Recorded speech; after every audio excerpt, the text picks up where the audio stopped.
Cambio 24 AM. ¿Cómo están ustedes? Muy bienvenidos a las noticias. Estamos partiendo la semana ya con muchas informaciones, con cifras que no han sido nada de alentadoras el día de ayer. Y estamos desplegados también en distintos puntos para ir monitoreando lo que es esta jornada. Ahí estamos, siguen los controles en distintas comunas. En la comuna de Las Condes, por ejemplo, a esta hora se está controlando que se cumpla con esta cuarentena que sigue vigente en gran parte de la región metropolitana. Estamos también en San Bernardo, en el Hospital El Pino. Ha habido en algunos establecimientos médicos durante esta noche largas filas de ambulancias con pacientes que han tenido que esperar dentro de las ambulancias porque las urgencias han estado atochadas. Vamos a estar hablando de eso durante esta jornada y estamos también en otros puntos de la capital para ir viendo también lo que sigue ocurriendo en torno al coronavirus. Y como les decía yo, a poco más de 2 meses desde que se conoció el primer fallecido por esta enfermedad, Chile ha reportado su cifra más elevada de muertos por el COVID-19. 1.054 decesos y casi 100.000 contagiados son las cifras que se entregaron el día de ayer. Con más de 4.800 casos diarios, nuestro país se instala en el 6º puesto a nivel mundial de personas contagiadas, después de Estados Unidos, de Brasil, Rusia, Perú e India. Vamos a estar hoy día profundizando en esto. ¿Hay que cambiar la estrategia o no? ¿Qué se está haciendo bien? ¿Qué se está haciendo mal? ¿Y cuánto están funcionando las medidas que se han tomado? Lo vamos a revisar durante esta jornada aquí en 24 AM. Bueno, y también les vamos a contar que un estudio realizado respecto al impacto de la pandemia del COVID-19 en campamentos ha revelado que 6 de cada 10 familias no cuentan con ingresos económicos ni condiciones de higiene y tampoco de seguridad frente al coronavirus, siendo una de las poblaciones con mayor desventaja para enfrentar la crisis sanitaria.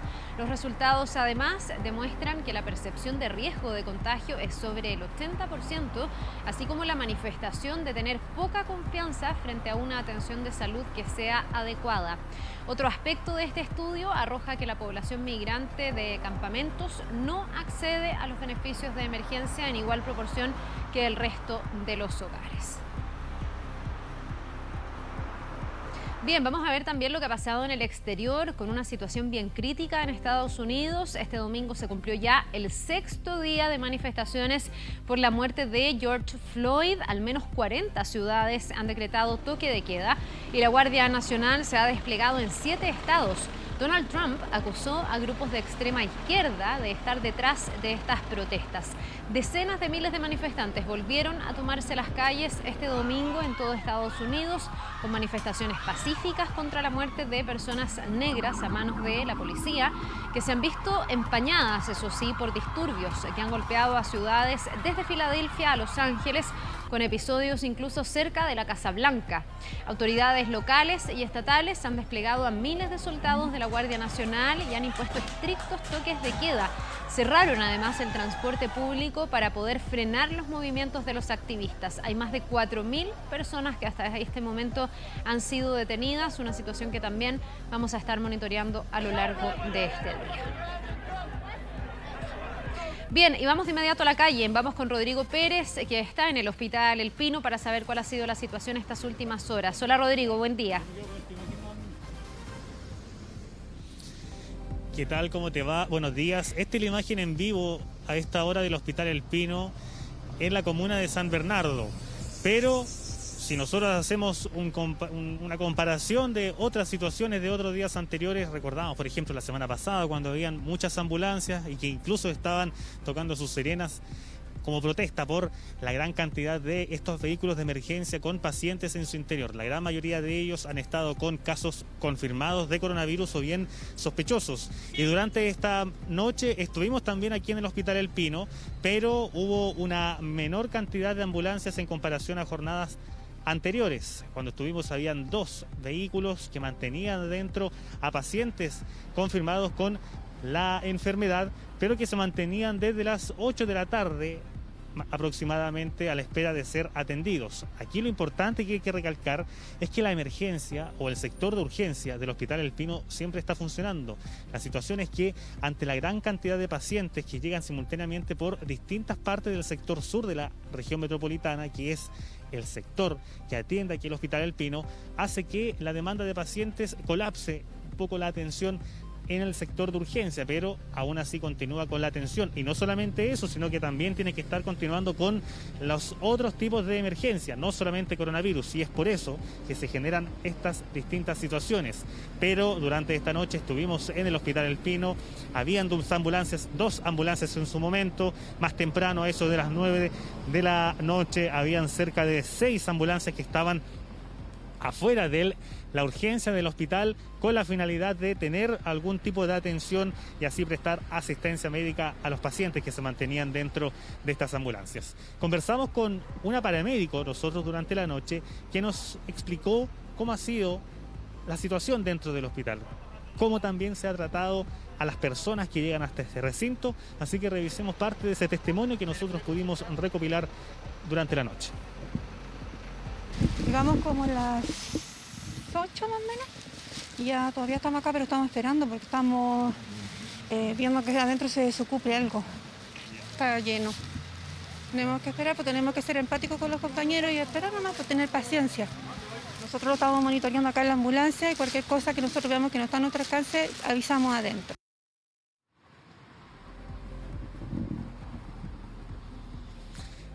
Ese es el testimonio de una paramédico quien accedió a conversar con nosotros para explicar cómo es el funcionamiento de los pacientes aquí en el Hospital El Pino, donde, como ustedes pueden observar en la imagen en vivo, no hay una gran cantidad de ambulancias como lo ha sido en jornadas anteriores.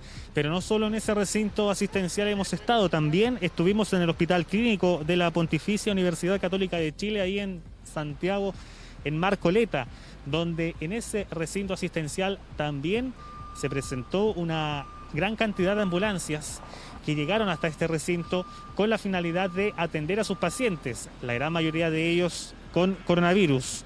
A eso de las 21 horas habían 6 ambulancias con la enfermedad confirmada. Eso sí, hay que hacer presente que la unidad de cuidados intensivos sigue en funcionamiento y que mantiene incluso camas y ventiladores disponibles, pero era el servicio de urgencia el que presentó mayor atención y mayor demanda de los propios pacientes. De hecho, conversamos también con un paramédico quien nos comentó la situación ahí en este hospital en Santiago, así que revisemos también parte de ese testimonio. Todos los pacientes que tenemos vienen con dificultad respiratoria.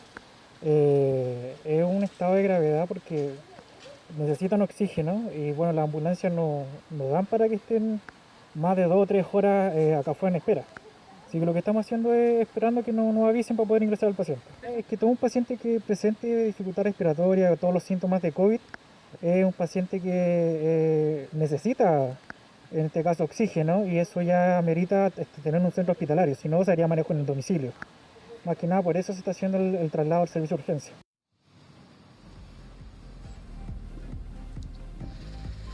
Situación que ha ocurrido en las últimas horas ahí entonces en el Hospital de la Pontificia Universidad Católica de Chile. En otros recintos asistenciales hemos estado durante la noche, también durante el día, observando la situación de los propios pacientes que llegan y que tienen que permanecer una gran cantidad de horas. Y si retomamos la situación que ocurrió aquí en el Hospital El Pino la semana pasada, habían ambulancias que estaban desde las 2 de la tarde aproximadamente y que a eso de las 8 de la mañana continuaban aquí en este recinto. Fue tal la situación que incluso en aquella vez hubo que trasladar esas ambulancias a otros recintos asistenciales para así prestar la atención. Ha sido parte del panorama que ha ocurrido durante esos últimos días por coronavirus, toda vez cuando en Chile ya hay casi 100.000 casos confirmados y 1.054 fallecidos. Bien, vamos a seguir revisando otras informaciones ahora de carácter policial y les vamos a contar de un robo que ocurrió durante la tarde de ayer, tarde-noche, en la comuna de San Bernardo, donde un grupo de individuos llegó hasta un servicentro que está ubicado en la ruta 5 a la altura de Lo Blanco para reventar un cajero automático y también robar el dinero que se mantenía dentro. ¿Cómo lo hicieron? A través del método de la saturación por gas. Causaron esta explosión de los cajeros automáticos. Luego de aquello sustrajeron las gavetas para robar todo el dinero, que hasta el momento es indeterminado, un monto que no ha podido ser evaluado, y luego estos individuos escaparon con rumbo desconocido, pero no fue un escape fácil para la policía, porque estos individuos levantaron distintas barricadas a lo largo de la ruta en ambos sentidos, tanto en dirección norte como también en el sur, para así evitar que la policía tenga una rápida acción y eventualmente detenerlos, cosa que hasta el momento tampoco ha ocurrido. También lanzaron miguelitos, y no solo eso, en el camino también lo que hicieron estos individuos fue quemar un vehículo en toda la ruta. Así causaron un bloqueo y que hasta el momento no ha dejado a personas detenidas, una situación que ocurrió en horas de la tarde de ayer en este servicentro en la comuna de San Bernardo, donde estos individuos llegaron de manera muy violenta para cometer este delito, y se está revisando las cámaras de seguridad para así eventualmente reconocer a estas personas que participaron de este delito, detenerlos y así encontrar el rumbo que después emprendieron una vez que cometieron esta explosión a través de la saturación por gas en este servicentro ahí en la comuna de San Bernardo. Tenemos también declaraciones de carabineros, pasemos a revisarlas a continuación. Se encuentra personal de la CIP de la 14 Comisaría de San Bernardo realizando las diligencias, según lo instruido por el fiscal, con la finalidad de establecer la cantidad de personas que participaron en el hecho, además de establecer el origen de los vehículos que también participaron, los cuales fueron algunos incendiados en la ruta con la finalidad de distraer el hecho, los cuales parecerían unas barricadas en la ruta en los dos costados, sector sur y sector norte. Y las imágenes que ustedes vieron de fuego, se trató de este vehículo que quedó incendiado en plena autopista y que fue una de las distintas situaciones que cometieron estos individuos tras hacer la explosión de este cajero automático y huir con rumbo desconocido de este servicentro. Lanzaron también en el camino miguelitos, cosa que también causó la preocupación de algunos automovilistas que transitaban a esa hora, y también la policía que intentó detener a estas personas, pero que hasta el momento no ha dejado a detenidos en este hecho ocurrido en las últimas horas ahí en la comuna de San Bernardo. Seguimos revisando más informaciones a esta hora en 24 AM y nos vamos a trasladar ahora hasta la comuna de Colina, en el sector norte de la región metropolitana, donde ocurrió un incendio en un campamento que dejó 3 viviendas afectadas. La emergencia comenzó antes de las 21 horas, cuando Bomberos declaró allí la primera alarma de incendio y afectó a un antiguo campamento que está contiguo a la población Los Aromos y que está ubicado a un costado del río Colina, justo en la intersección de las calles 1 Oriente y Pasaje Los Pinos, muy cercano también a la estancia Liray. Este incendio afectó a distintas viviendas de material ligero y es por eso que la propagación del fuego fue mayor con el paso de muy pocos minutos, y esto generó que Bomberos tuviera que llegar hasta ese lugar a través de unidades, carros bombas del Cuerpo de Bomberos de Colina Lampa, también voluntarios de Conchalí, Huechuraba y Quilicura, para así controlar esta emergencia que antes de las 23 horas ya fue controlada por los voluntarios. No hay personas lesionadas ni fallecidos hasta el momento, eso sí ha indicado Carabineros y también propio Bomberos. Se desconoce hasta el momento la cantidad de personas damnificadas por este siniestro y todo está siendo investigado por el Departamento de Investigación de Incendios de Colina Lampa. Incluso la propia municipalidad de la comuna dispuso de un camión aljibe para así brindar apoyo a los voluntarios y así controlar el fuego ante la la escasa cantidad de grifos que estaban en ese sector, y fue una emergencia que logró ser controlada antes de las 22 horas ahí en la comuna de Colina. Lamentable situación, se está viendo también a las personas damnificadas, alguna manera también de prestarles apoyo en este incendio que afectó en este campamento, que dejó 3 viviendas afectadas ahí en la comuna de Colina.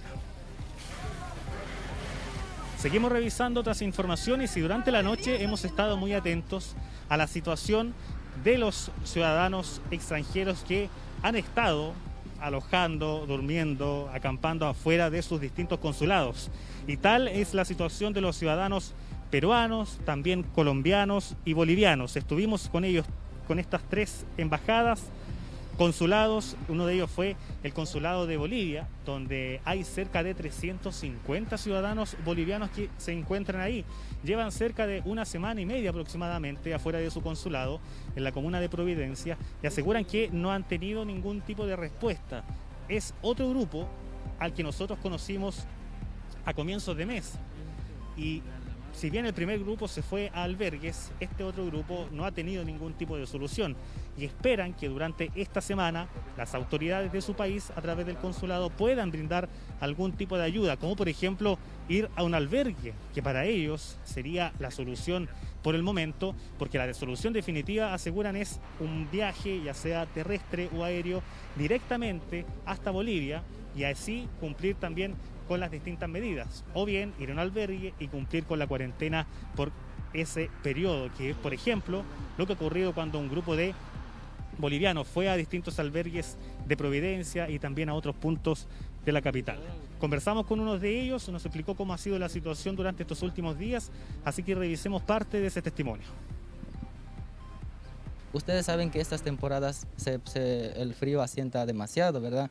Y queremos llamar a los países internacionales que nos puedan cooperar, en un albergue. Nosotros estamos dispuestos, todos estamos dispuestos en hacer una cuarentena o cumplir todos los requisitos o las leyes que imponga nuestro gobierno, pero nuestro gobierno, lamentable, hasta hoy en día nada.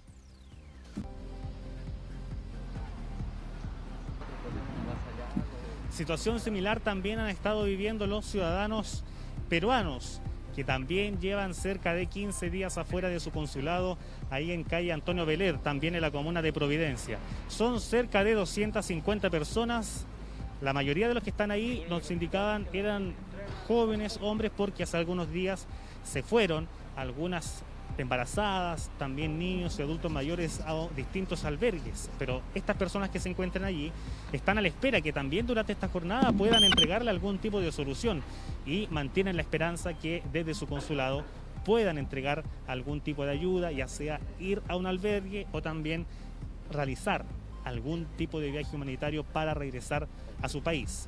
Mantienen baños químicos, también mantienen alimentación, pero la alimentación en lo particular son donaciones que han entregado tanto chilenos y también ciudadanos peruanos residentes en nuestro país, que van a prestar colaboración a ellos.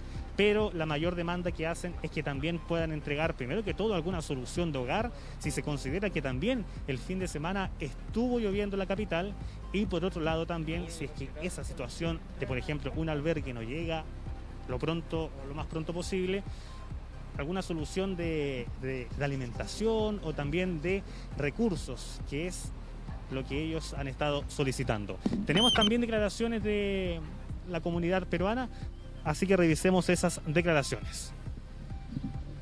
Tenemos pocas carpas, hay algunas personas que están durmiendo ahí en el suelo y necesitamos ayuda, porque el consulado hasta ahorita no nos dio una información exacta cuándo nos va a llevar al albergue o nos va a dar algún tipo de ayuda. Según los compañeros que nos han informado, dice que vienen 2 buses para que nos lleven mañana, porque ya se llevaron a los niños y a las mujeres y a los adultos mayores. Posiblemente hoy día, lunes, vienen para nosotros, para los jóvenes. Mayormente estamos los jóvenes aquí, porque las personas de tercera edad y los niños, las mujeres embarazadas ya lo llevaron a un albergue.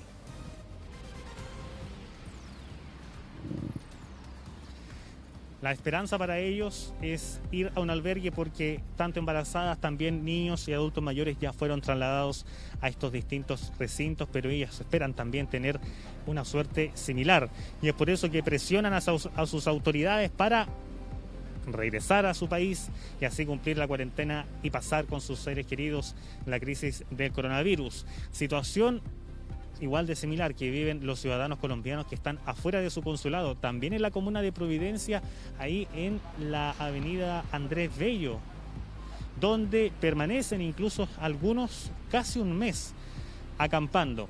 Ellos aseguran que de partida no han tenido ningún tipo de, ni siquiera acercamiento, por eso que se mantienen ya cerca de un mes en ese lugar, y aquí urge la necesidad porque hay niños menores de edad, también adultos mayores, a veces se van presentando también complicaciones entre ellos, pero de alguna manera se han organizado para mantener la convivencia, sobre todo cuando ya han permanecido durante varios días en ese lugar. Mantienen incluso baños químicos que instalaron, todo para así entregar algún tipo de ayuda a las personas que se mantienen en estos distintos consulados aquí en la región metropolitana.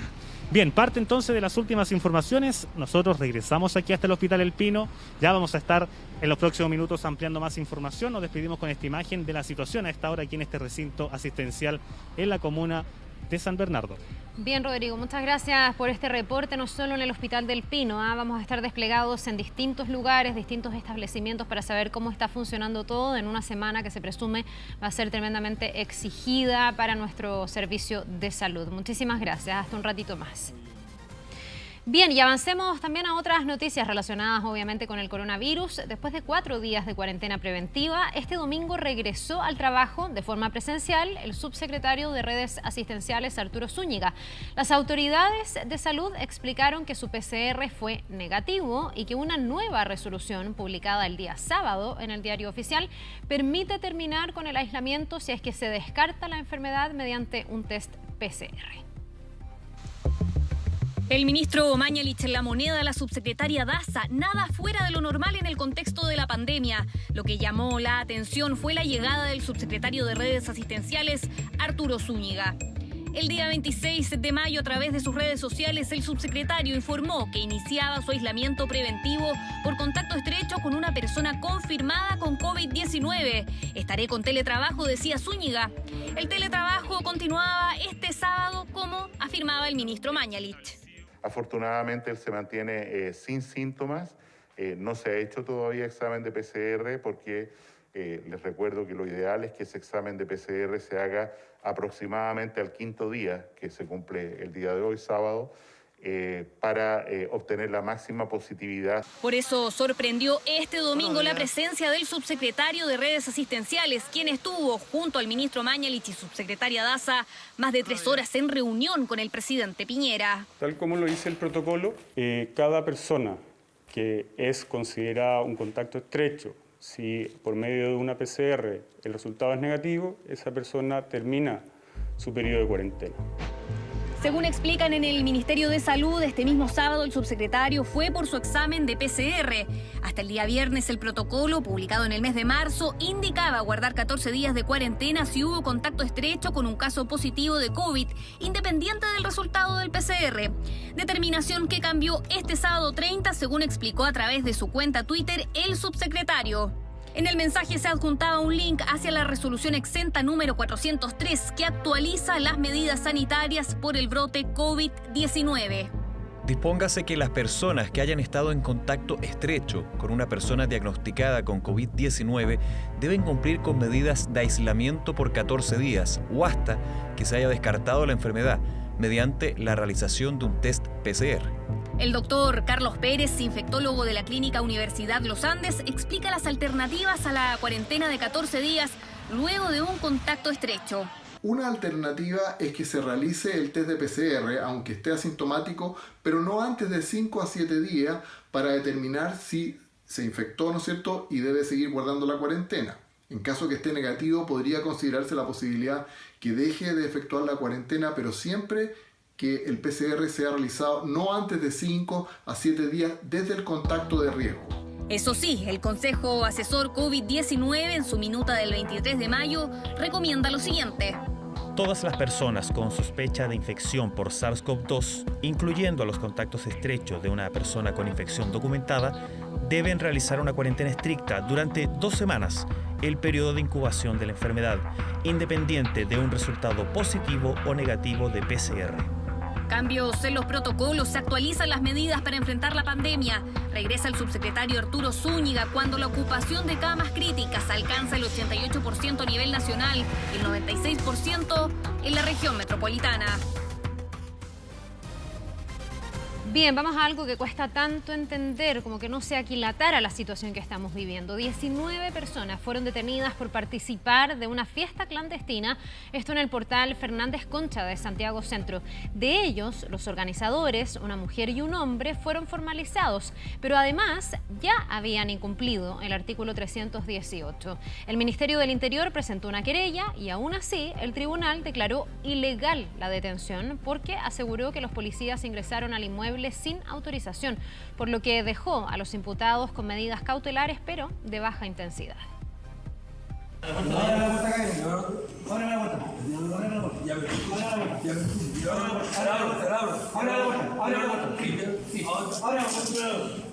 Se lo pidieron insistentemente hasta que abrió la puerta, pero no sin antes exigir una orden de ingreso. Desafiante el hombre y en evidente estado de estar bajo los efectos del alcohol. Es el dueño de este departamento ubicado en el portal Fernández Concha en Santiago Centro, que gracias a la denuncia de vecinos se fiscalizó. Había una fiesta con 19 personas.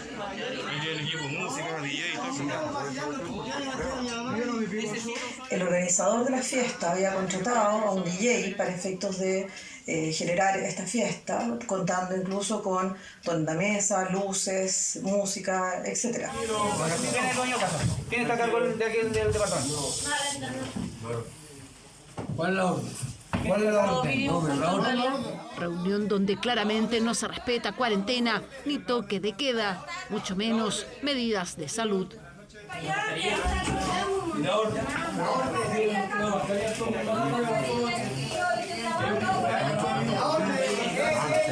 No hay fin de semana donde no se tenga registro de una fiesta en el país. Primero fue en Maipú con 400 asistentes, otras más pequeñas en Providencia, Hualqui, Chañaral, San Miguel y Las Condes. Los que se reúnen son en su mayoría jóvenes, pero ¿por qué ese afán de juntarse, de incumplir la ley, de ponerse en riesgo? Vivimos también una sociedad bien individualista, entonces nos cuesta pensar que los cuidados míos protegen al resto, o que mi protección también está en manos del resto. Yo diría que mucha gente ha tomado esa medida y tiene muy claro que el no salir de casa es una forma de cuidar indirectamente, cuidarse a sí mismo, pero también cuidar a sus seres queridos.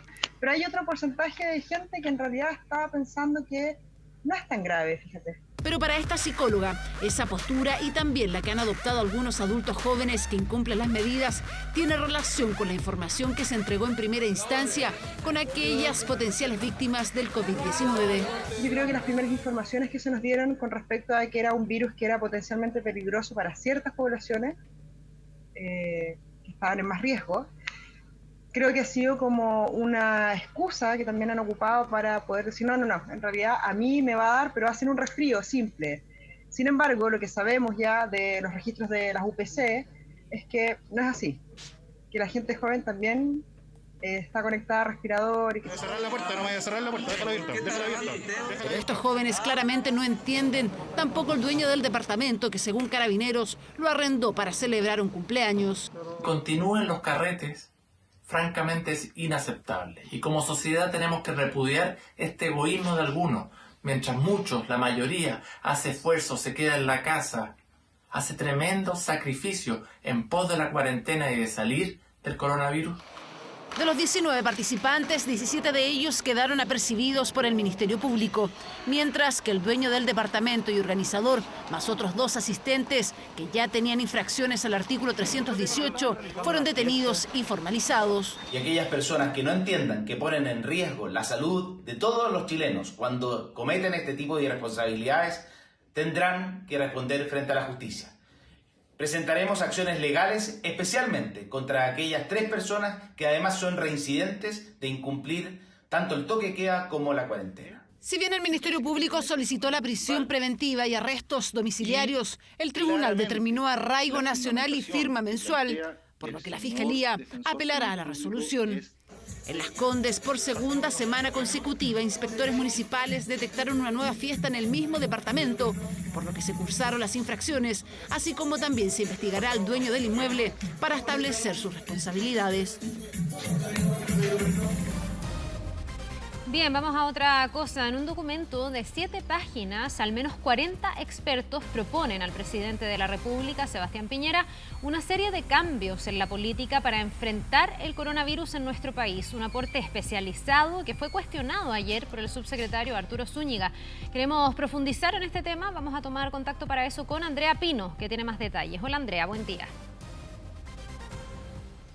¿Cómo están? Muy buenos días. Estamos junto a uno de los autores de esta carta abierta dirigida al presidente Sebastián Piñera.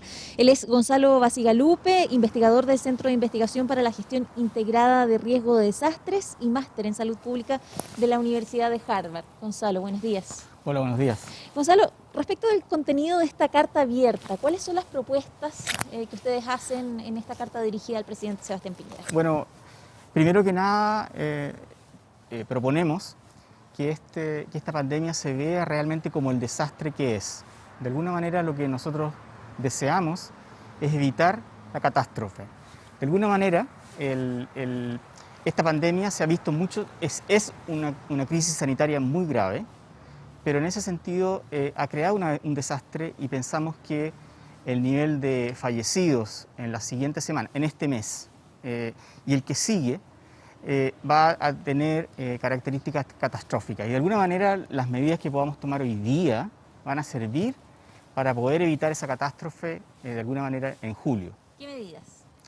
Bueno, las cuarentenas, la trazabilidad de los test, de alguna manera el poder ayudar a las personas a poder estar en cuarentena, el poder apoyar a las personas en sus cuarentenas, no con canastas, pero sí con alguna manera con proveer ciertos recursos financieros, el poder comunicar mucho mejor la crisis, es decir, evitar de alguna manera simplemente, a veces simplemente hacer una lluvia de ideas, pero de alguna manera plantear muy claramente a la comunidad la crisis en la cual estamos. ¿Serviría a estas alturas una cuarentena total como propusieron en un inicio?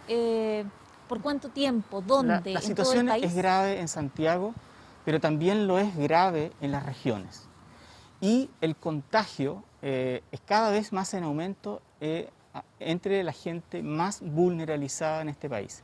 Es decir, las personas que tienen menos recursos, las personas que viven en hacinamiento, las personas que han perdido su trabajo, las personas que de alguna manera van a pasar hambre.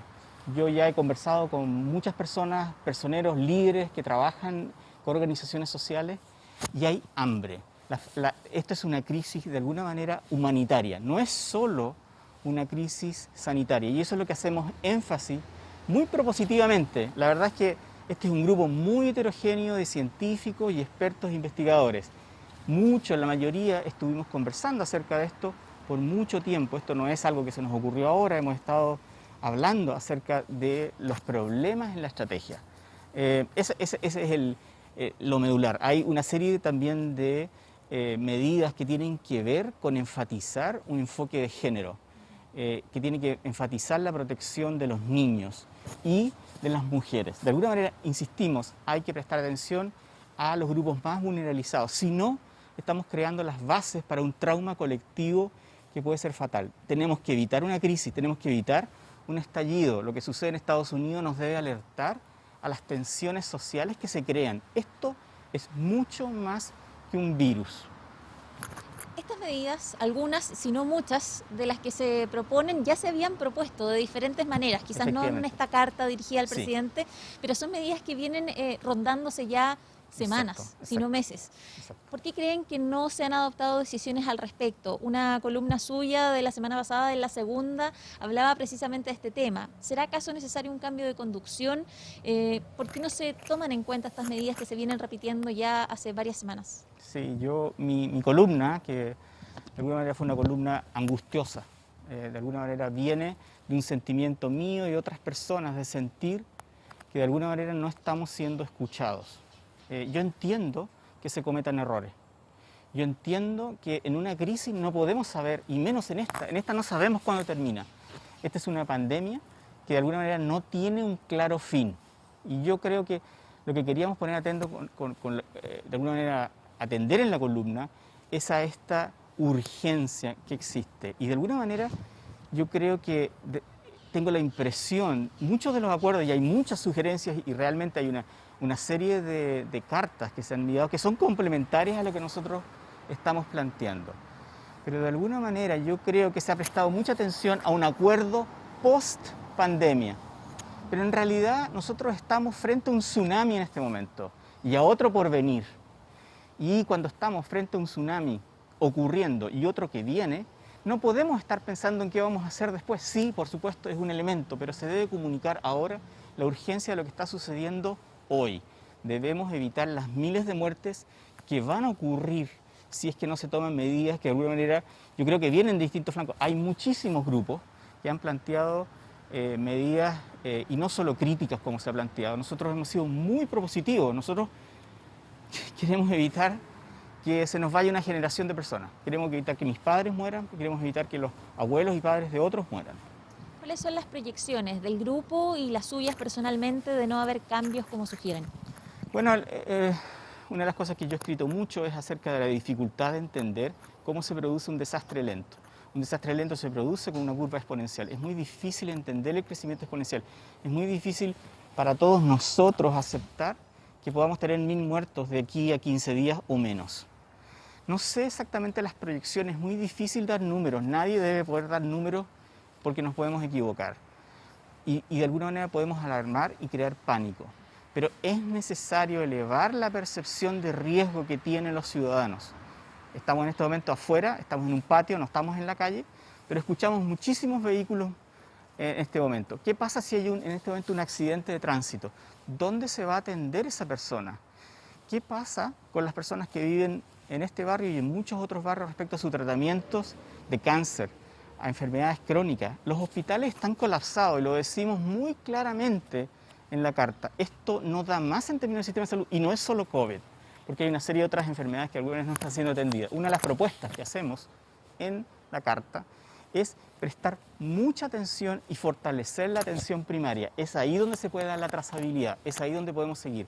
También proponemos, y esto es algo que no lo dije al principio, una serie de medidas, y una de ellas es fortalecer la autoorganización. Es decir, de alguna manera el poder apoyar a aquellos grupos y organizaciones sociales que existen, organizadas, las ollas comunes, las juntas de vecinos, las municipalidades, etcétera, para que puedan apoyar a los vecinos. Yo insisto en algo que te dije al principio, este es un desastre y este país hemos pasado muchos desastres, pero yo creo que es difícil para las personas imaginarse que este puede ser un desastre y va a ser un desastre que va a cobrar muchas más víctimas que los desastres que acabamos de conmemorar, el 60 años del año 60 y también del terremoto del 2010. No queremos tener otro masacre como lo que ocurrió en Chillán en 1939. A propósito de la trazabilidad, el Ministerio anuncia fortalecer las residencias sanitarias, anuncia también que el testeo se está realizando de manera masiva.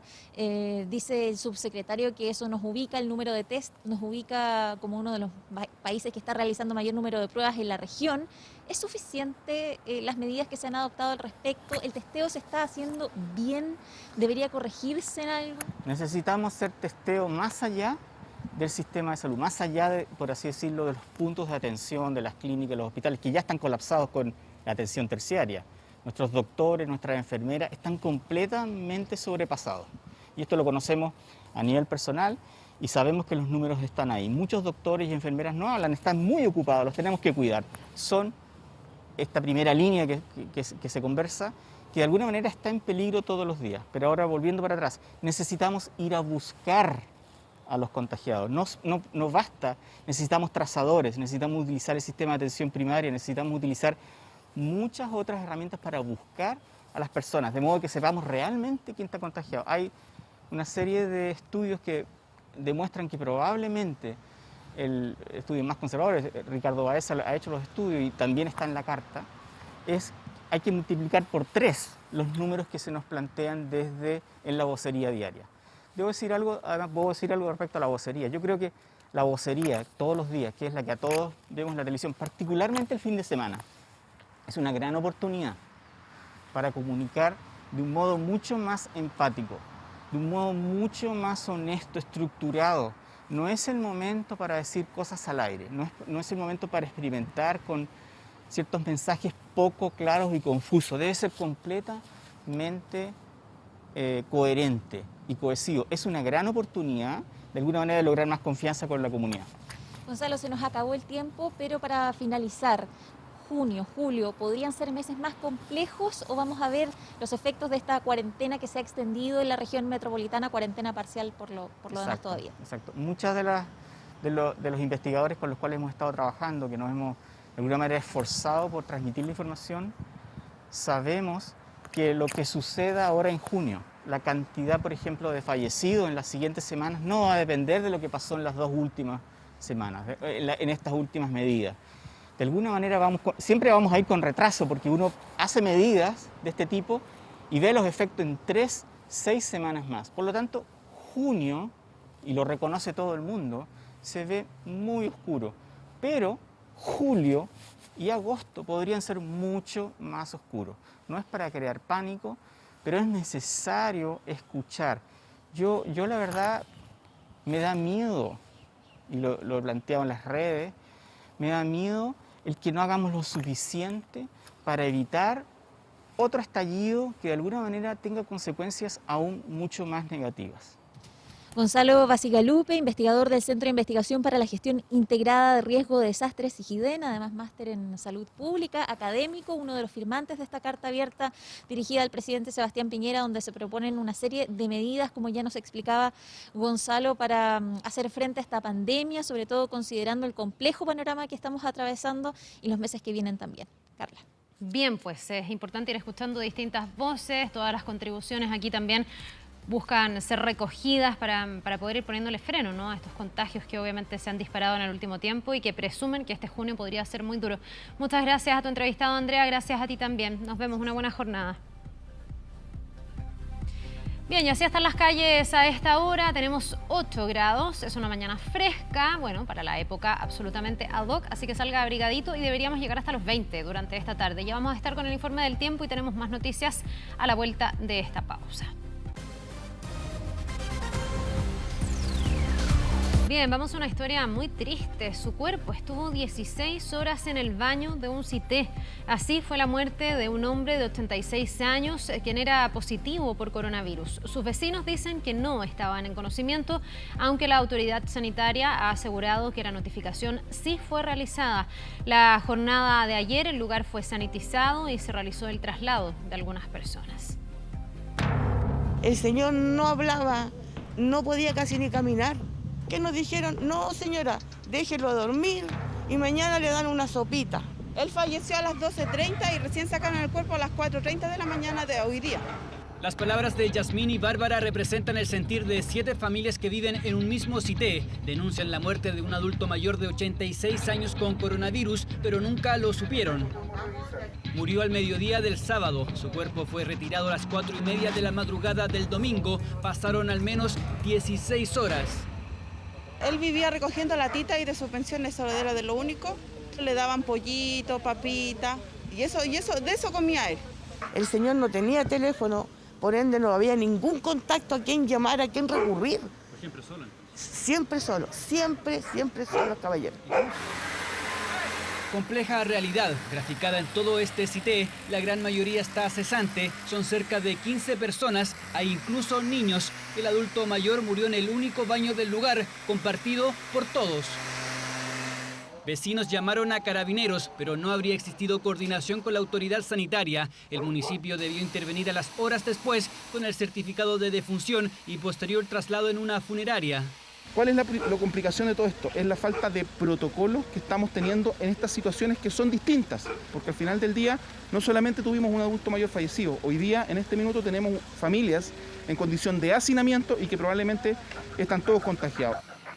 El fallecido comenzó su cuarentena el 24 de mayo. El 28 su examen arrojó positivo, pero sin redes familiares y una dura realidad social hizo que nadie estuviera al tanto. Del Ministerio de Salud descartaron que el adulto mayor no fuese notificado. El examen salió COVID positivo y es por eso que inmediatamente se acercó al domicilio las autoridades, la autoridad sanitaria. La persona sí estaba informada de que era COVID positivo. Las autoridades confirmaron que hubo otro caso positivo previo. Ahora están a la espera de más resultados. Hay hacinamiento, piezas en mal estado, hay preocupación. Hay una pieza tras otra. No están en muy buenas condiciones. Hay así unos orificios, entra el viento. Nosotros pensamos que estamos todos contagiados.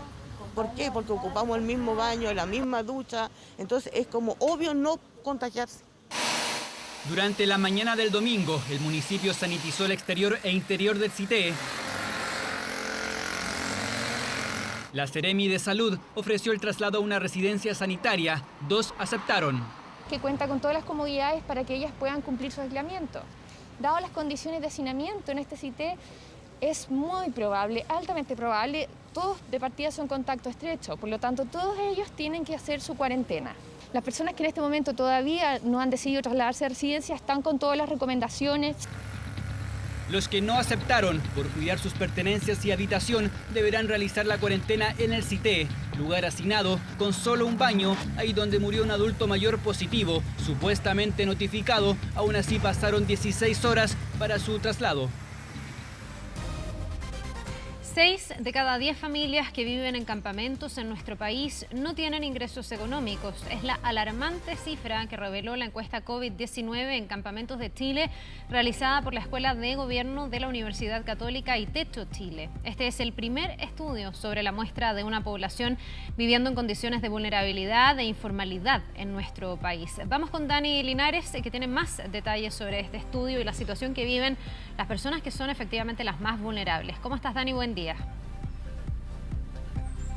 ¿Qué tal, Carla? ¿Cómo te va? Muy buen día. Son resultados bastante interesantes en respecto a cómo se enfrenta la pandemia en diferentes situaciones, para quienes viven en hacinamiento, para quienes viven en campamentos, diferente a quien pueda realizar su cuarentena o enfrentar esta pandemia dentro de un domicilio con ingresos. Vamos a conversar de aquello con Diego Gil, él es académico de la Escuela de Gobierno de la Universidad Católica, parte también de esta investigación que creo en una de las pequeñas conclusiones que tiene el estudio, el mensaje del coronavirus, el mensaje de esta pandemia sí ha llegado a la población más vulnerable. La gran mayoría siente temor y sabe lo que significa esta pandemia, ¿no?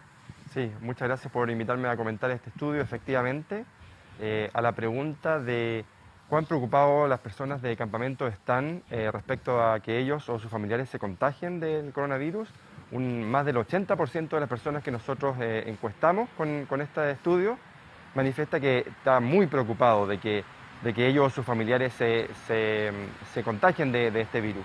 Y también una porción de ellos también manifiesta que podría, digamos, la enfermedad se podría manifestar de forma severa en el caso de esas personas. Entonces, yo creo que hay una alta preocupación por lo que está pasando por esta epidemia e incluso otros indicadores que nosotros utilizamos en la encuesta dan cuenta de que el mensaje de la gravedad de lo que estamos viviendo ha llegado a las familias que viven en campamentos. Un mensaje que lo tienen bien patente, incluso con las medidas de autocuidado, de lavado de manos, que se tratan de seguir dentro de las condiciones posibles.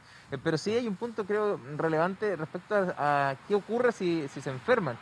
Muy pocos creen que puedan acceder al sistema de salud.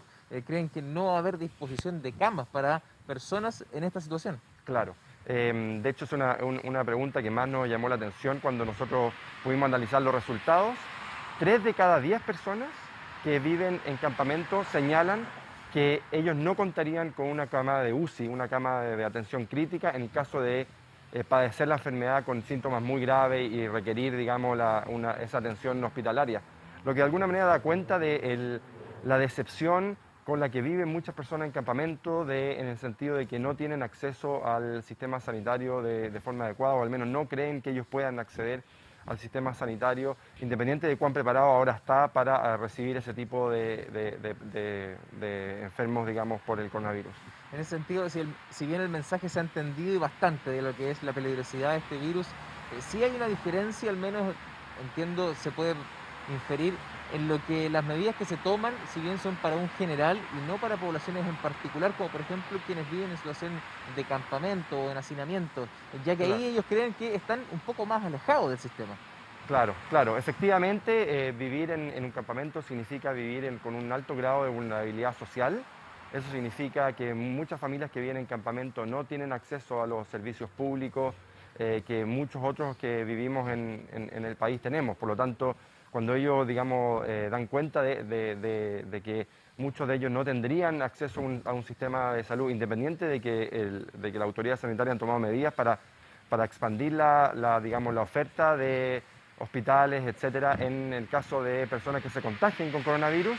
De alguna manera ellos están demostrando con este indicador, con esta respuesta, de que ellos no confían, no creen que van a tener atención de salud oportuna en el caso de que ellos se contagien. ¿Qué se ha podido evidenciar en torno al ingreso? Muchos de ellos con trabajo independiente, sin contrato, que se ha visto suspendido producto de esta situación, actividades económicas que han paralizado por completo sus funciones y que generan también un efecto mucho mayor en situaciones de vulnerabilidad. Claro. Bueno, el impacto económico de la pandemia y de las medidas que ha tenido que tomar el gobierno para controlar esta epidemia en el país, de acuerdo a los datos que nosotros tenemos en este estudio, es bien dramático, ¿eh? Porque cuando nosotros le preguntamos a las personas que respondieron a esta encuesta cuántos de ellos tenían un trabajo previo a la pandemia, 7 de cada 10 personas que respondieron a la encuesta decían que tenían un trabajo previo a lo que está pasando, a esta crisis sanitaria. Y cuando nosotros le preguntamos cuántos de ellos cuántos de ese grupo, de ese 70%, ha mantenido el mismo trabajo, solamente un tercio respondió que sí, digamos. Por lo tanto, el impacto económico de lo que está pasando desde el punto de vista laboral es muy fuerte. Si uno lo mira desde el punto de vista de los ingresos, el impacto es igualmente dramático. Alrededor del 75% de las personas que respondieron a esta encuesta manifestó que ellos han perdido el 50 o más de sus ingresos, de los ingresos que ellos estaban recibiendo anterior a la pandemia. Y si uno a eso le añade el hecho de que ellos dijeron que alrededor del 30% de los que respondieron a la encuesta dijeron que habían recibido el bono coronavirus, el bono COVID que el gobierno implementó para paliar estos efectos, uno se da cuenta, por un lado, uno puede concluir, por un lado, que el impacto económico está siendo muy grande, está siendo muy dramático en este tipo de familias, y por otro lado, la ayuda del gobierno todavía no es tan extensa como debería de ser para de alguna manera paliar esos efectos. No estaría llegando, digamos, este beneficio de forma tan directa. Lo mismo está ocurriendo con la distribución de cajas de alimentos, por ejemplo, que todavía hay población que no la ha recibido, ya se han puesto fechas al respecto, pero se entiende que hay una percepción de la gente que vive en situación de vulnerabilidad en campamentos de que van a ser los últimos o que no les llega finalmente esa ayuda. Claro, efectivamente, al menos el indicador duro que nosotros tenemos es que la ayuda no ha llegado a la mayoría de las familias que viven en campamentos. Y eso obviamente es un problema porque el impacto económico que está teniendo esto en grupos de alta vulnerabilidad social como los que viven en este tipo de asentamientos es muy fuerte. Por lo tanto, cuando el gobierno toma medidas como medidas que tienen que ver con el tema de la cuarentena, no salir de sus casas, etcétera, pero cuando la disyuntiva está o yo cumplo con esta instrucción del gobierno de no salir de mi casa o derechamente no tengo para proveerle a mi familia algo de comer, digamos, esta disyuntiva se hace imposible, ¿cierto? Entonces, para que las familias que viven en esta situación tengan la posibilidad de realmente de cumplir las instrucciones que está dando el gobierno, es necesario, digamos, que la ayuda económica, que la ayuda alimentaria llegue de forma oportuna. Diego, muchas gracias por compartir los datos de este estudio con nosotros, datos muy relevantes, ¿no?, que dan cuenta de cómo se está viviendo esta pandemia en sectores más vulnerables, donde la ayuda no ha llegado. Muchos entienden la dificultad que tiene el coronavirus, el peligro que reviste esta enfermedad y tratan de tomar los resguardos en la medida de sus condiciones. Sin embargo, todavía hay situaciones que es bastante asimétrico, ¿no?, de quienes se pueden sobrevivir, llevar de mejor manera esta cuarentena y quienes tienen dificultades de hacinamiento, de pobreza y que están viviendo también este problema. Bien, importante tener ese insumo, esa información para poder tomar decisiones y generar políticas públicas de ayuda bien focalizadas también. Muchas gracias, Dani, a ti y a la entrevistada. Un buen día para ambos. Nos vemos. Bien, les vamos a contar que se dio a conocer el 21º informe epidemiológico, donde se indica que Puente Alto vuelve a ser la comuna con más casos del país y supera los 1.200 contagios nuevos. Aquí en la región metropolitana hay 30 comunas que han superado los 1.000 casos confirmados. Todos tienen una obligación. Hoy es domingo y las calles están llenas de gente. Se entiende que hay un segmento de la población que necesita trabajar para llevar comida a su casa, pero el 21 de mayo era feriado, llenan las calles. El día es domingo, llenan las calles. La gente a veces sale más a pasear que a comprar. Ya no hay cómo decirle las cosas. 4 sectores en la mira: Puente Alto, Santiago, La Florida y Peñalolén. Entre estas 4 comunas suman más casos totales por COVID-19 que en las 15 regiones del país. Todo esto según el 21º informe epidemiológico del MinSal, donde además se señala que 30 comunas del Gran Santiago ya registran más de 1.000 casos COVID positivos.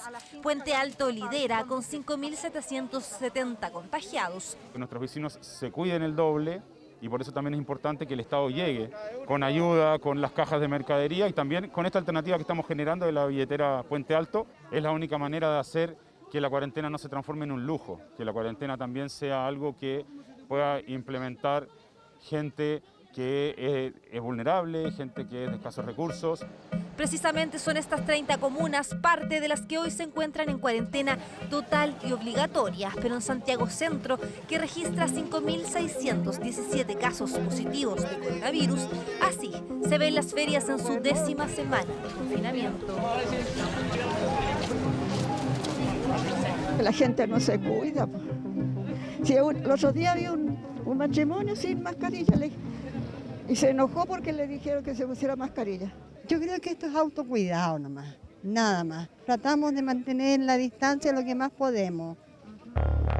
A Puente Alto y Santiago los siguen La Florida y Peñalolén. La Florida con 3.927 casos, 671 solo en una semana. Por eso el trabajo hoy está enfocado en acompañar a los vecinos con coronavirus. También en el monitoreo para que estos no salgan de sus casas y así el número de infectados no aumente con las semanas. La idea es brindar ayuda psicológica, monitorear el cumplimiento de las cuarentenas y también detectar posibles casos. Consultarles si es que ellos se han sentido mucho mejor desde cuando solicitaron la atención médica, porque es importante para nosotros que ellos se sientan mejor y que también se sientan apoyados y que estamos pendientes de ellos, porque eso es lo importante, que ellos se sientan en contención con el 14-16. Yo fui uno de los alcaldes que más reclamó por el tema de la cuarentena. Lamentablemente llegó tarde y eso implicó un aumento de contagios y más que los contagios, lamentar que tenemos 63 personas ya fallecidas. Somos una de las comunas que tienen la mayor cantidad de fallecidos en este listado tan terrible que se entregan todas las mañanas. La región metropolitana registra más del 80% de los casos totales de COVID-19 en el país. También el mayor número de fallecidos preocupan 38 comunas, pero hoy los ojos están puestos en Puente Alto, Santiago, La Florida y Peñalolén por su gran número de habitantes y también porque los contagios crecen exponencialmente con el pasar de los días. En este momento de la pandemia, el llamado sigue siendo extremar las medidas de prevención, pero hoy más que nunca. Bien, vamos a profundizar en estas cifras. Nuestro país se está acercando rápidamente a los 100.000 contagios por el COVID-19. Hoy día seguramente podemos pasar esa barrera. Una situación que preocupa también en un contexto donde ya superamos los 1.000 decesos a causa de esta enfermedad. Es por esto que se analizan los protocolos de las cuarentenas y también se buscan nuevas acciones a seguir para poder frenar los contagios. Vamos a tomar contacto con Caterina Ferreccio. Ella es epidemióloga y miembro del Consejo Asesor del MinSal en COVID-19. Muchísimas gracias por este contacto y muy buenos días. Buenos días, muchas gracias a ustedes. A ver, ya se está hablando desde esta semana, diría yo, de un cambio en la estrategia, con una cuarentena casi total en la región metropolitana que no ha tenido todos los efectos esperados y ya se habla de cerrarle la llave a los contagios, de focalizar los esfuerzos en trazar los casos y en aislar a las personas que están contagiadas. Sí. ¿Es ese el camino correcto? ¿Cómo se le cierra la llave al COVID-19? Sí. Sí, tal como usted lo dijo, esa es la estrategia.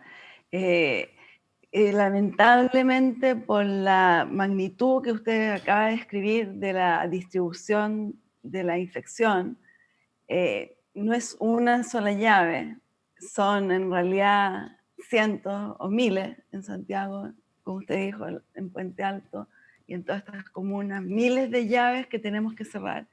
La llave es el humano, porque como ya toda la comunidad conoce, nosotros somos los que tenemos el virus y que la posibilidad de nuestro sistema inmune después que nos afecta lo logra controlar y lo mata, pero antes que nosotros desarrollemos nuestros anticuerpos, todos esos días previos son los días que nosotros contagiamos. Incluso lo que ya se sabe hoy día y que antes no se sabía, es que los días antes de que yo tenga síntomas es cuando más virus estoy excretando. Y por eso son las cuarentenas, porque yo me infecto un día y me puedo demorar 14 días en tener síntomas, pero resulta que en esos días yo estoy empezando a multiplicarse el virus en toda la parte aérea superior. Yo lo recibo por mi nariz, por mi boca, incluso por mis ojos, y él se multiplica en toda la zona alta del cuerpo. Y en esos días yo estoy contaminando y yo no sé que estoy enfermo.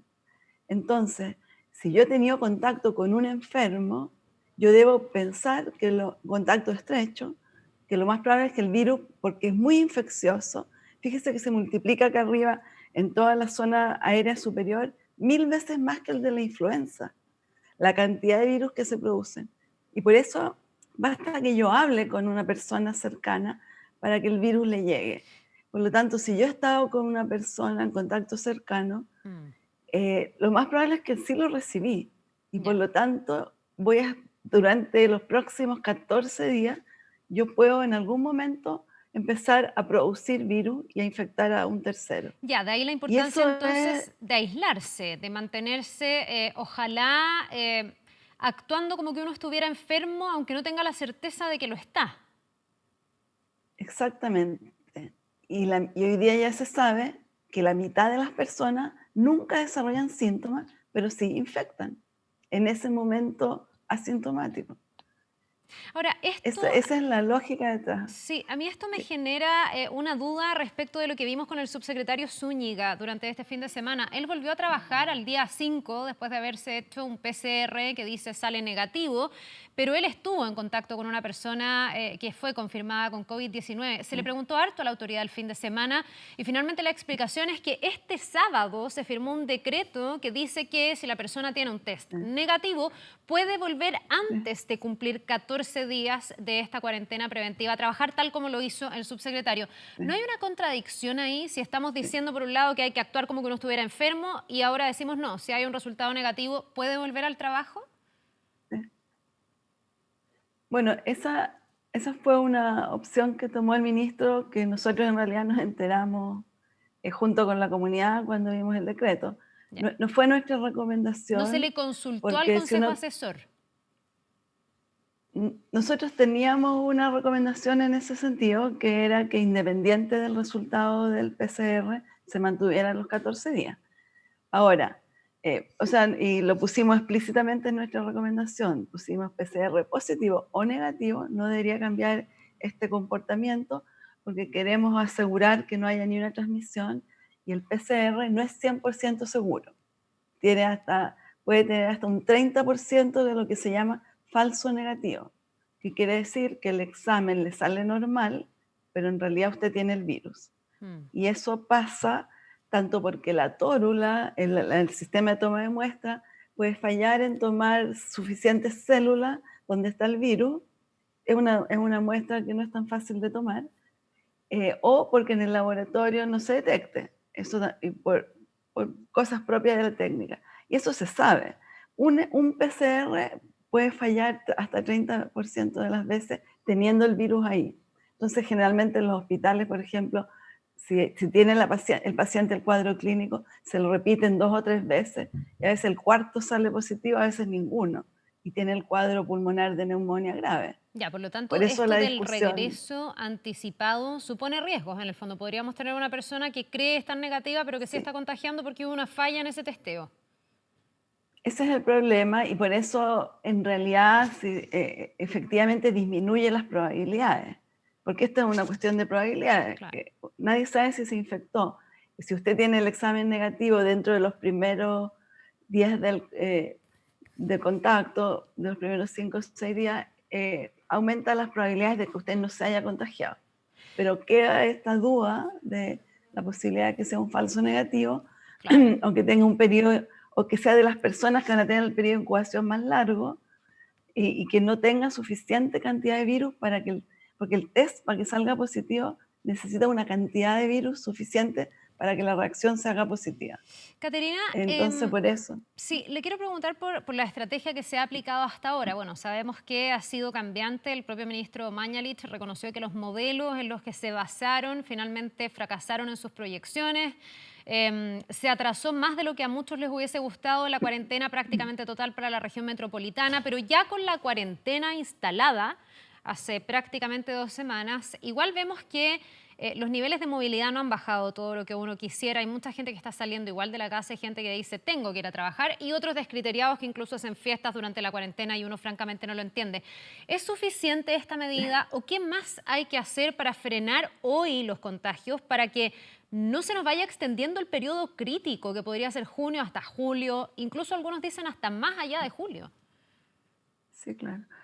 Mire, yo considero que en este momento tenemos un problema bien grave como comunidad. Somos de los países del mundo, de 88 países que se hizo el estudio, que menos cumple con las indicaciones en el mundo, tanto de lavado de manos como de aislamiento social, como de respeto a las cuarentenas. Ese es un problema, yo creo que ese es el principal problema, porque si la comunidad no reacciona, no lo asume, es súper costoso. Yo sé que a todos nos pasa, o sea, estar separado de los niños, de los nietos que no los veo, es doloroso, pero es la única, no hay otra manera en este momento, y lamentablemente yo no sé por qué cuando siempre nos hemos portado tan bien como comunidad, en esta hemos fallado tanto, y lo que pasa es que los jóvenes efectivamente tienen mucho menos riesgo que nosotros los adultos, entonces ellos son los que tienen que ser mucho más generosos en cuidar a sus adultos, a sus padres, a sus tíos, a sus profesores que los rodean. Porque no basta lo que el gobierno puede hacer. Sobre todo en este momento que ya la cosa está en la casa de todos nosotros. Nos tenemos que realmente respetar. Así es. Bueno, nunca está de más volver a hacer ese llamado, por majadero que parezca. El autocuidado aquí es fundamental. No hay política pública que resista si es que la gente no hace caso, no obedece y no trata de extremar las medidas también de autocuidado. Muchísimas gracias por esta entrevista. Que tenga una buena jornada. Gracias a ustedes. Gracias. Hasta luego. El tiempo. 8 de la mañana con 10 minutos. Ya estamos junto a Iván Torres, que nos va a contar qué pasa con el tiempo. ¿Cómo estás, Iván? ¿Qué tal? Buen día. Sí, una jornada fresca en la mañana, tenemos 7 grados y algunas décimas, por ahí anduvo la mínima. Esperamos una tarde ligeramente templada con 20 grados, pero con nubes en la capital. Vamos de inmediato a ver la información meteorológica. Hay un sistema frontal bastante extenso hacia el Pacífico que está dejando precipitaciones en la zona sur. Continúa su desplazamiento esta noche para llegar finalmente hasta la región de Los Ríos. Posteriormente avanza ya mañana y va a llegar a la región metropolitana, va a llegar a Santiago mañana en la noche mañana, y probablemente esté hasta parte de la mañana del día miércoles. Veamos detalles del pronóstico de inmediato. Comenzamos, por supuesto, por Santiago, donde está parcial, ocasionalmente nublado, máxima entonces de 20 grados. Tenemos 7.4, lo más probable de la mínima esté por los 7 grados, los 7.2. Detalles para todo el país. La zona norte, Arica el día de hoy con cielo claro, parcial Iquique, Antofagasta también despeja, Copiapó máxima de 20, La Serena parcial con 15 grados. En la zona central, nubes parciales en general. Valparaíso, Rancagua, Talca, Chillán y Concepción máximas entre los 15 y los 14 grados desde Talca hacia el sur, 19 grados en Rancagua. La región de la Araucanía solamente nubes el día de hoy, una máxima de 14 grados. En Valdivia nublado, en la noche chubascos. Osorno, Puerto Montt con precipitaciones a fines del día, al atardecer. En Quellón máxima de 10 grados con chubasco. También hay precipitaciones en la región de Aysén. En Coyhaique 8 grados, Chile Chico con 9. Puerto Natales, Punta Arenas y Puerto William también con precipitaciones producto del sistema frontal. Máxima de 3 para Puerto William, incluso con aguanieve. Sí hay 6 en Puerto Natales y 7 en Punta Arenas. Detalles para los próximos días. Mañana cielo nublado en Santiago. Precipitaciones pero en la noche, por eso no están las gotitas porque es en la noche. Máxima de 15, mínima de 8. De todas formas vamos a estar atentos a si se puede adelantar un poquito. El día miércoles predominantemente nublado. Las precipitaciones deberían estar hasta la madrugada del miércoles y tal vez pasado las 7, 8 de la mañana. Eso hay que todavía analizarlo, el sistema frontal está muy lejos aún.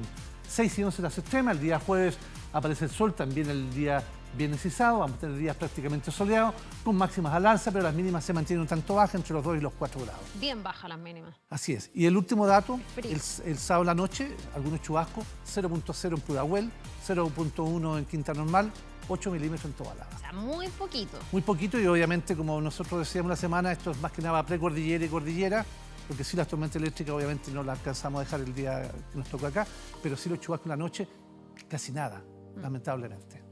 Ya pues, Iván, muchísimas gracias. Nos vemos. Que te vaya bien, un buen día. Internacional. Bien, vamos a revisar lo que ha pasado en materia internacional, con los ojos muy puestos en Estados Unidos, con una crítica situación que se está viviendo a raíz de manifestaciones que se han tornado bastante violentas en algunos puntos. Estamos en contacto ya con Ignacio Martirene, que nos va a ampliar. ¿Cómo estás, Nacho? Buen día. ¿Qué tal, Carla? ¿Cómo estás? Buen día para ti, muy buen día para todos. Un gusto saludarte como siempre. Sí, es muy importante este estallido social que se ha producido en Estados Unidos y que ya cumplió 6 días consecutivos de protestas en las calles de distintas ciudades de ese país contra el racismo, contra el exceso de la fuerza policial para personas afrodescendientes. Esto tras la muerte el lunes de la semana pasada de este hombre George Floyd, de 46 años, en la ciudad de Minneapolis, cuando fue aprehendido por la policía, detenido por un oficial que mantuvo su rodilla aprisionada sobre el cuello de este hombre durante largos minutos, asfixiándolo y causándole la muerte finalmente, mientras George Floyd le gritaba que no podía respirar, que por favor lo soltara. Esto ha ocasionado estas protestas masivas de miles de personas que, bueno, comienzan en muchos casos de manera pacífica y terminan en graves disturbios, en saqueos, en enfrentamientos con las fuerzas de seguridad. Son al menos 40 las ciudades que han decretado toque de queda, y la Guardia Nacional se desplegó en 7 estados norteamericanos, mientras que el presidente Donald Trump acusa a grupos que considera de extrema izquierda de estar detrás de las protestas. También había tenido críticas contra el alcalde de Minneapolis por su falta de acción o por sus errores, según dijo Trump, para el manejo de esta crisis que surgió la semana pasada y que ya es equiparada por varios analistas con protestas históricas de Estados Unidos, por ejemplo, contra la guerra de Vietnam, por la magnitud de estas movilizaciones a favor de los derechos de las personas de raza negra y en contra del racismo y de los abusos policiales. Decenas de miles de manifestantes se tomaron nuevamente las calles este domingo en todo Estados Unidos, con manifestaciones pacíficas que, como mencionaba, devinieron en estos enfrentamientos que golpearon a varias ciudades, desde Filadelfia hasta Los Ángeles, y que además tuvo varios episodios cerca de la Casa Blanca en Washington. Autoridades locales y estatales desplegaron a miles de soldados de la Guardia Nacional, impusieron estrictos toques de queda y cerraron el transporte público para frenar los movimientos de los activistas. Hasta el momento se habla de más de 4.000 personas detenidas en el marco de estas manifestaciones. Las tensiones se dispararon además ante la Casa Blanca 3 días después de este inicio de las protestas en ese lugar. La policía empleó este domingo gases lacrimógenos y granadas aturdidoras contra una multitud de más de 1.000 personas allí frente a la sede del edificio de gobierno. En tanto, en Minneapolis, la ciudad donde comenzaron estas protestas, un conductor aparentemente de forma deliberada arremetió este domingo contra manifestantes. No se reportaron personas heridas y el conductor fue detenido por la policía. Debido a este clima de tensión que se mantiene y que sigue aumentando en Estados Unidos, además se prevén nuevas protestas para las próximas horas, el presidente Trump amenazó con enviar militares a Minnesota y a Atlanta si las protestas no se detienen, y además acusó al grupo de extrema izquierda Antifa, que ha sido puesto en la lista de organizaciones terroristas por parte de la Casa Blanca, como organizador de estas protestas. De hecho, el presidente Trump habría sido llevado a un búnker subterráneo de la Casa Blanca el viernes a medida que aumentaban las protestas frente a la sede del gobierno por la muerte de George Floyd. Esto según han consignado varios medios estadounidenses. El lugar fue utilizado en el pasado durante ataques terroristas, según informó el New York Times, citando a fuentes cercanas de la administración de Trump. De todas formas, según el servicio secreto, el presidente nunca habría estado en peligro real en el marco de estas protestas, y fue más bien una medida de precaución la que se tomó por parte de la seguridad presidencial. Mientras tanto, el gobernador de Minnesota aclaró que la situación tiene que contenerse y que están haciendo todo lo necesario desde su gobierno para evitar que se sigan produciendo disturbios y enfrentamientos con las fuerzas de seguridad. Recordemos que el estado de Minnesota fue declarado en emergencia el pasado viernes y el gobernador pidió a la gente terminar con la violencia en las calles. Repasamos parte de sus declaraciones. No puedes seguir diciendo que este es un buen lugar para vivir si en tu barrio, por el color de tu piel, no todos tienen las mismas oportunidades.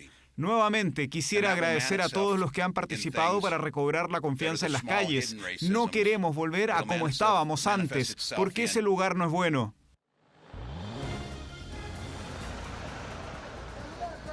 A propósito de estas manifestaciones, Carla, obviamente expertos y autoridades sanitarias han manifestado sus temores por una nueva ola de contagios de coronavirus. Por estas protestas, el gobernador de Minnesota, que ahí lo escuchábamos, señaló este fin de semana que muchos manifestantes no respetan obviamente el distanciamiento social ni han utilizado mascarillas en el marco de estas movilizaciones. Estados Unidos, que sigue siendo el epicentro mundial de la pandemia, el país más afectado a nivel global por el número de contagios y de fallecidos, que superó la semana pasada la barrera de los 100.000 muertos por esta pandemia. A propósito de estas manifestaciones a raíz del asesinato de George Floyd, varios videos que muestran escenas de brutalidad policial fueron difundidos en redes sociales y han surgido en el marco de estas manifestaciones. En distintas redes circulan estas grabaciones obtenidas durante las protestas en distintas ciudades de Estados Unidos por la muerte de Floyd, en las que agentes de la policía utilizan gas pimienta o arrojan a manifestantes directamente contra el suelo, mientras muchas personas intentan defenderse o simplemente piden no ser agredidas. En otras imágenes se puede ver cómo autos embisten contra las personas, contra los manifestantes, esto en la ciudad de Nueva York, y por cierto el alcalde Bill de Blasio anunció una investigación de estos hechos, pero señaló que no va a culpar a los agentes que solo hacían su trabajo en medio de los disturbios. Sin embargo, pidió a la policía encontrar un método diferente para enfrentar esta situación, esta ola de protestas y de violencia.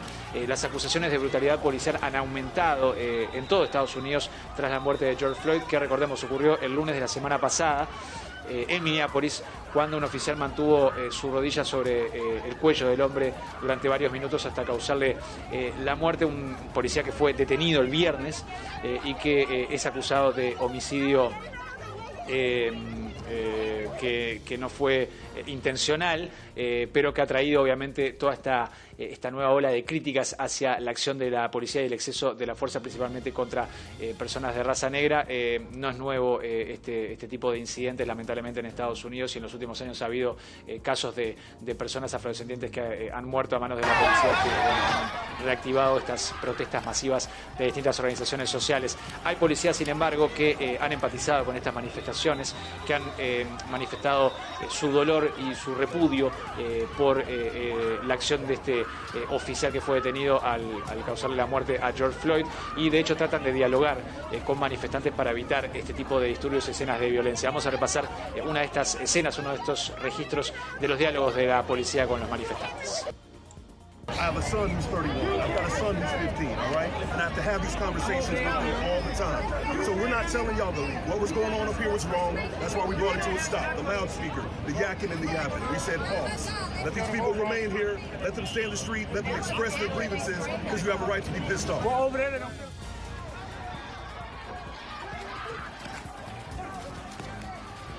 Allí las declaraciones entonces en esa conversación de un policía con los manifestantes. Mientras tanto se informa a esta hora que fue detenida la hija del alcalde de Nueva York, Bill de Blasio, Chiara de Blasio, arrestada en la noche del sábado en medio de las protestas por el asesinato de George Floyd.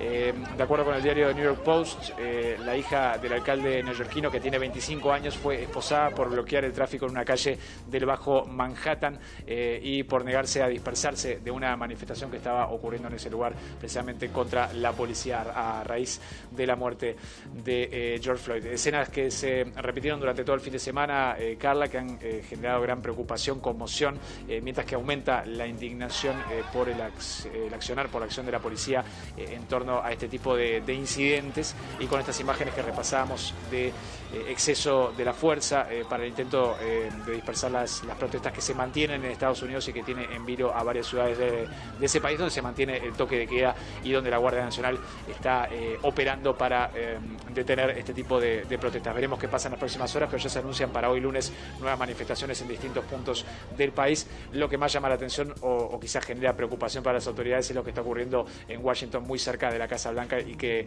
se repitió durante todo este fin de semana. Una situación muy compleja en el marco, además de lo que decíamos, de esta pandemia de coronavirus que tiene a Estados Unidos como el país más afectado de esta crisis sanitaria global.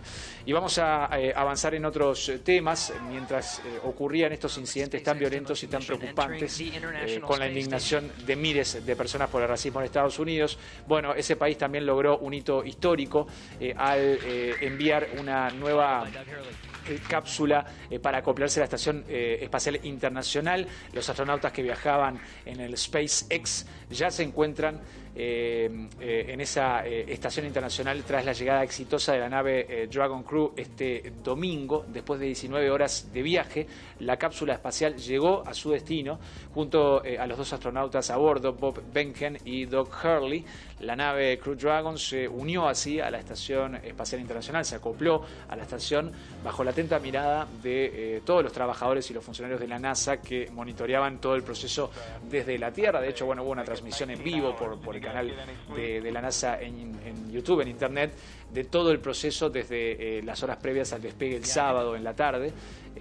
Finalmente despegó sobre las 3 de la tarde hora de nuestro país y bueno, 19 horas de viaje para llegar y acoplarse ayer domingo en la mañana a la Estación Espacial Internacional. La empresa privada SpaceX y la NASA hicieron así historia al poner en órbita la primera cápsula estadounidense tripulada en casi una década después de la cancelación del uso de los transbordadores en el año 2011. Desde entonces lo que hacía la NASA era comprar sus cupos en la cápsula Soyuz rusa, que era enviada a la Estación Espacial Internacional por millones de dólares, pero no había enviado desde suelo norteamericano otra nave para la Estación Espacial Internacional con tripulantes de su país. El lanzamiento de SpaceX, la compañía del multimillonario Elon Musk, representa así otro hito para los cohetes reutilizables, además, en los que su firma fue pionera para hacer que los vuelos espaciales sean menos costosos y más frecuentes. Además, marca la primera vez que los vehículos espaciales desarrollados comercialmente, propiedad y operados por una firma privada y no por la NASA, han llevado a estadounidenses a la órbita terrestre. Un hecho muy importante. Se venía preparando hace mucho tiempo este primer lanzamiento tripulado de Estados Unidos en este acuerdo entre la NASA y la compañía privada SpaceX.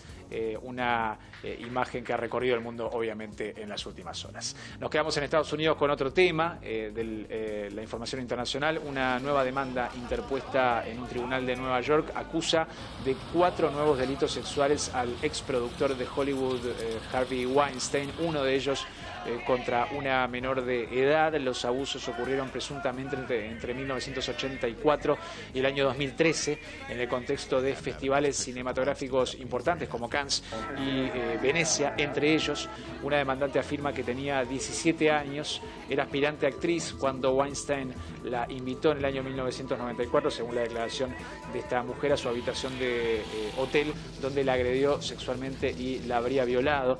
Según el relato, el exproductor la amenazó con que si alguna vez contaba lo ocurrido, no solo se encargaría de que nunca trabajase en una película, sino que sus empleados la persiguieran también. Las nuevas denuncias se registran al tiempo que el exproductor cinematográfico espera para comparecer ante la justicia de Los Ángeles, donde hay un segundo proceso pendiente en su contra sobre otros 5 supuestos delitos sexuales de los cuales es acusado, y en caso de volver a ser declarado culpable podría sumar 29 años a su condena. Se siguen conociendo entonces denuncias contra el ex productor de Hollywood, hombre fuerte en su momento del cine norteamericano, Harvey Weinstein.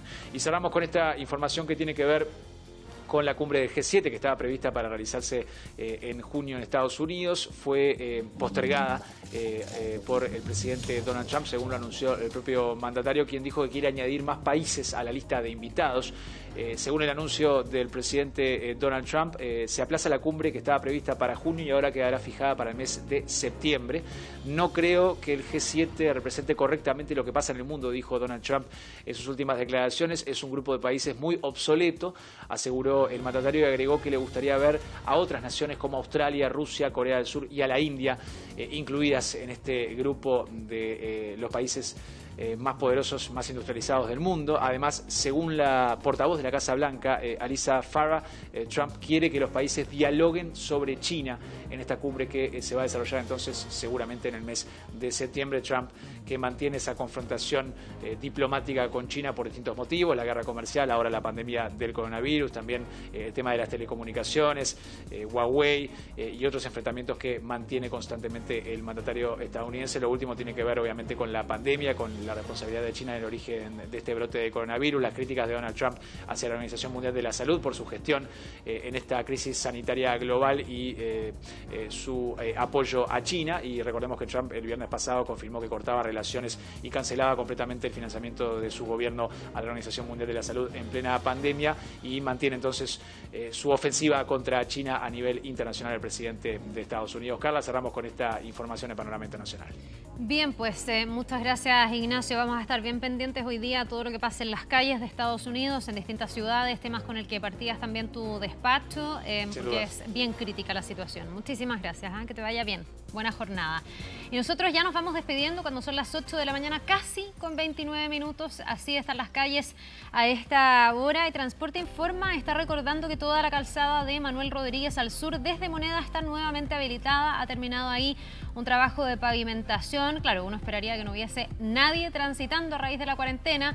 Hay menos afluencia que en un día absolutamente normal, por supuesto, pero hemos visto movimiento de todas formas, gente que necesita ir a trabajar, que se sigue moviendo. Y hay distintos estudios que dan cuenta de eso, que la movilidad no se ha reducido como uno esperaría, y además hay mucha diferencia entre lugares acomodados y zonas más vulnerables donde se sigue moviendo mucha más gente que en aquellos lugares donde hay más recursos. Con estas imágenes nos vamos, seguimos muy atentos a todo lo que ocurra el día de hoy a través de nuestro canal 24 horas, en 24horas.cl también, y llega el buenos días a todos a través de TVN. Que tengan una buena jornada, nos vemos.